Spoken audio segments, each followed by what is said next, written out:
تازه خبر د ننګرهار سرود کې بهرنیو ځواکونو 8 ملکیان وژلي دي.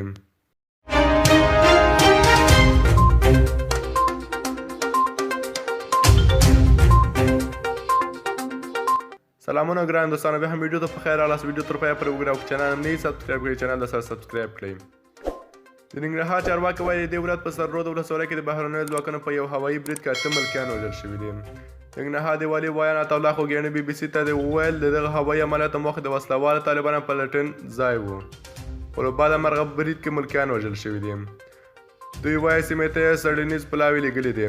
یو شمېر ځایي اوسېدونکي بیا وایي دغه برید کې 8 کسان وژل شوي دي. دوی وایي وژل شوي کسان ملکي خلک دي. د سیمې او قومي مشر قهار BBC ته وویل وژل شوي کسان ملکي خلک دي چې د ننګرهار له یوې بلې ولسوالۍ خوږیاڼو ته بیرته د ستنېدو پر مهال یې ډاټسن ډوله موټر په نښه شوی دی. د نوموړي په وینا وژل شوي کسانو کې د یو سړي 3 زامن هم شامل دي. بل خوا وسلوال طالبانو په یوه اعلامیه کې وژل شوي کسان ملکي خلک بللي او وایي شمېر یې 12 کسان دي. سرود د ننګرهار له هغو ولسوالیو ده چې په یو شمېر برخو کې وسلوال طالبان فعالیت لري او د ځینو سرچینو په خبره دغه سیمه کې چې برید شوی هم وسلوال طالبان فعال دي. ګران دوستانو که ویډیو مو خوښ ویډیو سره لایک او چینل سبسکرایب کړئ. موږ تاسو ته هر وخت دقیق او پر وخت تازه خبرونه رسوو.